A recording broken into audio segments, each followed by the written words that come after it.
काय त्या छोट्या छोट्या ज्या फेसबुकला वेबसाईट येतात ना, ते मला का वाढदिवसाला विश करतात असं मला होतं. अरे तुम्ही नका करू विश मला, माझा बर्थडे मी असाही सेलिब्रेट करणार आहे चांगला. फेसबुकला मोठे मोठे हॅपी बर्थडे टू विकास, आणि मग फोटो कुठले देणार, भक्तिवेदांत हॉस्पिटलमधले. जेव्हा मला अर्ध बँडेज बांधलं होतं, फार मी हॉस्पिटलच्या ड्रेसमध्ये, फार माझा चेहरा असा झालेला, ते फोटो 8-9 वर्षानंतर सुद्धा ते लोक लावतात. होतं काय त्याच्यामुळे, लोकांना वाटतं की हा अजून असाच आहे, म्हणजे असं बँडेज सुद्धा उतरलं नाही असं लोकांचं असं ते फोटो देतात ते दरवेळेला. मग आता मी काय विचार करतोय की यांच्यामुळेच मला कामं तशी मिळत नाही जशी मला मिळायला हवी. मी सगळ्यांना आत्ता जेवढे लोक बघतायत, आता हा पॉडकास्ट झाल्यानंतर पुन्हा काहीतरी बातम्या देऊ नका आप हॉस्पिटलमध्ये आहे. मग लोक काय करतात माहितीये, मला वाईट नाही वाटत, ते ना खूप आत्मीयतेने कमेंट्स करतात, कळलं का. त्यांच्या कुलदैवताची नावं लिहितात आणि आम्ही यांच्याकडे नवस करतो, आम्ही यांच्याकडे आता प्रत्येकाला मी कुठे सांगू की मी आता बरा आहे, प्रत्येकाला तर नाही सांगू शकत ना.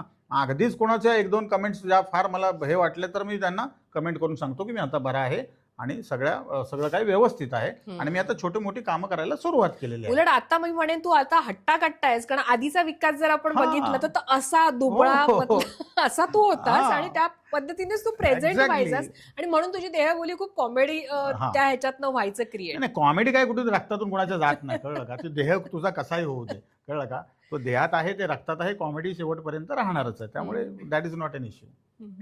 मला सांग, आता थोडं आपण मागे जाऊया, म्हणजे फू बाई फूच्या तुझ्या काळामध्ये, कारण तो काळ तू गाजवलायस. आणि मग सुप्रिया पठारे पहिल्या सीझन मध्ये होत्या आणि दुसऱ्या सीझन मध्ये होती आरती सोळंकी. कारण आत्ता जर सर्च मारलं गुगलला तर आरती सोळंकी हे प्रामुख्याने हे व्हिडिओज पटकन समोर येतात कम्पेअर टू आधी. पण मला तुझं इक्वेशन जाणून घ्यायचंय आपल्या सुप्रियाताईंसोबतचं, की ते कसं इक्वेशन होतं स्टेजवरचे, तुम्ही जे लाईव्ह स्किट करायचं त्याच्यामधली गंमत काय असायची, त्याच्यामध्ये ते दिवस कसे होते. बापरे, मुळात मी आधी एक रियालिटी शो करून झालो होतो, मला त्याची सवय होती. घडले बिघडले त्याचं नाव होतं अल्फा मराठीला. सो श्रीरंग गोडबोलेंची ती मालिका होती, खूप दिग्गज लोक होते त्याच्यात. सतीश तारे, विजय कदम, विजय मिश्रा, आनंद इंगळे, वैभव मांगले, मुक्ता बर्वे, रसिका जोशी, असे खूप दिग्गज, म्हणजे आमच्यासाठी तेव्हाचे ते सगळे दिग्गजच होते. आणि न्यूजपेपर वाटायची सगळ्यांना, आणि ही न्यूज करायची आज आपण, स्क्रिप्ट वगैरे काही नाही. हे मला जाणून घ्यायचंय, कारण हे तू बोललास कुठेतरी, आणि बापरे, बातम्यांवरनं स्किट असायची, लिखित काही नसायचं. मग तू असं भिडायचं ते डायरेक्ट, कारण डायरेक्ट न्यूज असायची ना. भिडायचं म्हणजे काय, ते लोक येऊन फोडायचं पण ना. 1-2 वेळा फोडलेला आहे, स्टुडिओ येऊन फोडलाय, रंगा गोडबोलेंच्या घरी हल्ले झाले. कारण आजची न्यूज जी आहे ना, आता एखादा, मी नाव घेत नाही, एखादा पॉलिटिशियन आहे, त्या पॉलिटिशियन सारखा उभेउभ दिसणारा एखादा कलाकार पकडायचा, त्याच्यावरची ती न्यूज करायची, त्याला थोडं कॉमेडी प्रेझेंट करायचं आणि थोडं सरकॅझम असायचंच ऑब्व्हियसली श्रीरंग गोडबोलेंचं असल्यामुळे. त्यामुळे तो एक माझ्याकडे एक बॅकग्राऊंड होता चांगला. आणि मग त्याच्यानंतर फू बाय फू ऑलरेडी चालू झालेलं, मला माहीत नव्हतं. I was not a fresher over there. तर मला तिथून मग बोलवणं आलं की असं आहे आणि तुला वाईल्ड कार्ड एंट्री करायची आहे. आणि दॅट वॉज काय म्हणतात त्याला, कॉम्पिटिशन होती ती.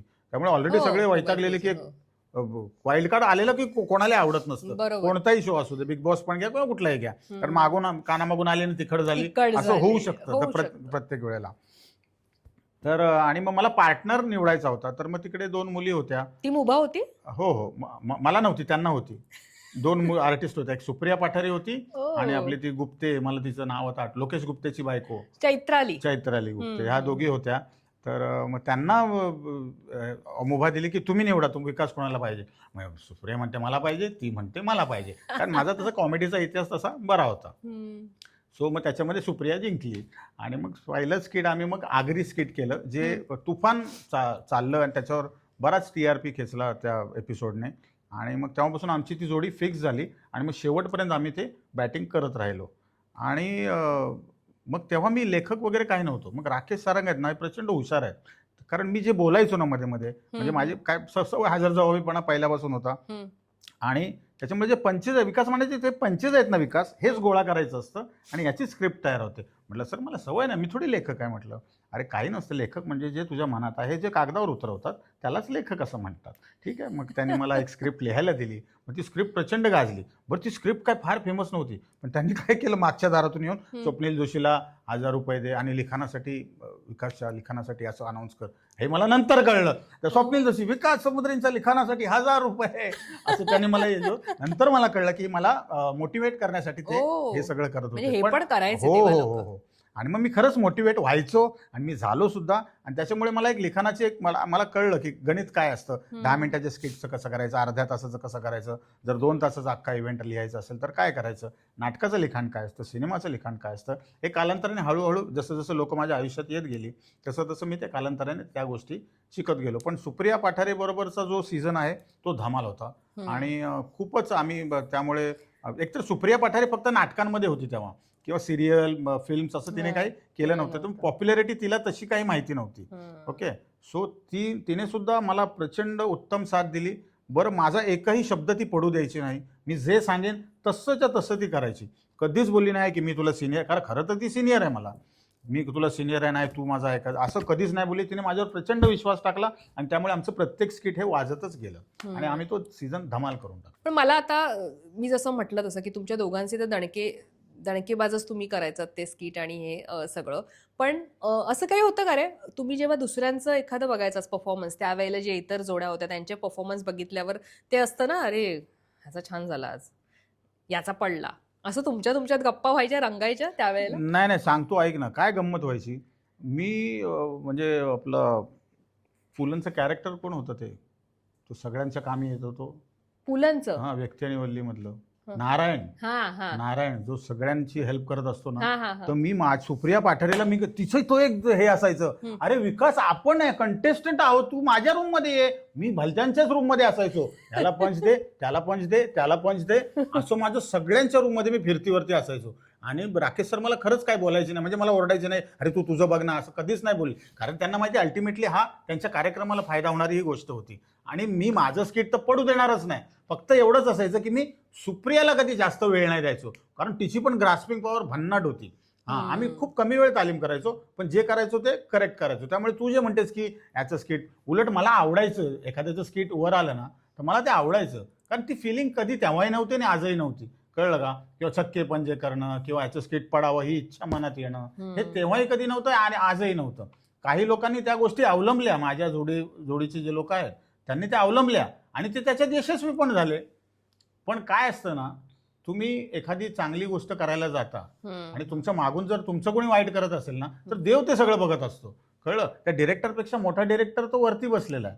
कळलं? नाहीतर मला जगण्याचं काही कारण नव्हतं. प्रणाली 3 बेडवर होते, 3 ब्रेन हॅमरेजवाले, मी एकटा का जगलो? तर माझ्या काही चांगल्या गोष्टी मी माझ्या आयुष्यात केल्यात ना निस्वार्थीपणे, त्या मला पुढे उपयोगी पडल्या. कळलं का? त्यामुळे ते कधीच नाही आलं की याचं स्किट पडावं, त्याचं स्किट पडावं. मला प्रत्येकाचं स्किट वाजावं असंच वाटायचं. कळलं का? कारण शेवटी बघ, रियालिटी शो आहे आणि त्याच्यामध्ये तुम्हाला ऑलरेडी माहिती असतं की जिंकणार कोण आहे. अल्टिमेटली हे सगळ्यांना प्रत्येक रियालिटी शो मध्ये माहिती असतं.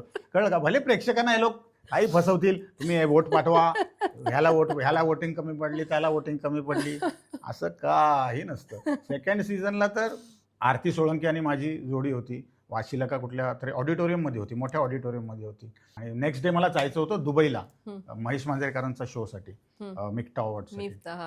तर मी आरती आपली जिन्यावर बसून, विकास दादा काय होईल आपला विकास, म्हटलं काही होणार नाही, 5वा नंबर आहे आपला, 5 फायनलिस्ट आहेत ना, आपण 5वे आहोत. का रे असं बोलतो? म्हटलं तू बघ, म्हटलं अजून आपली प्रॉपर्टी आलेली नाही आहे, कळलं का तुला?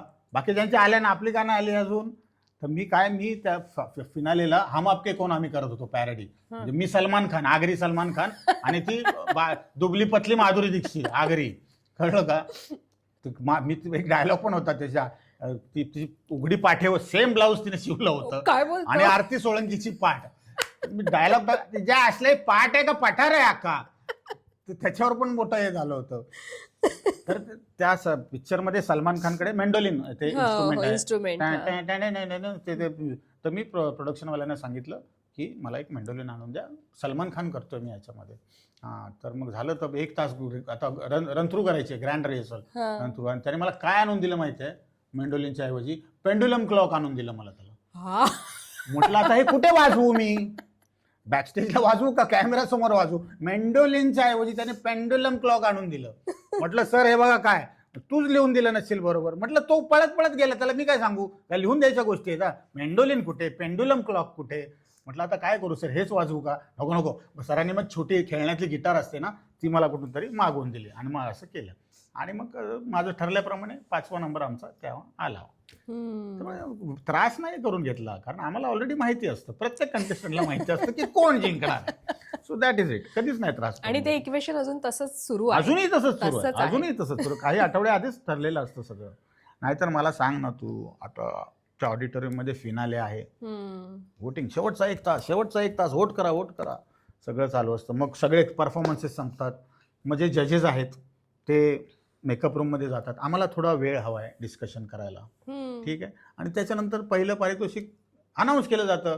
विजेते आहेत ह्याव आणि ह्याव आणि त्यावचं नावं प्रिंट करून आलेले असतात. मग त्या मेकअप रूम मध्ये काय प्रिंटिंग प्रेस बसवल्यात, त्यांची नावं छापून कशी काय आलेली असतात त्याच्यावरती.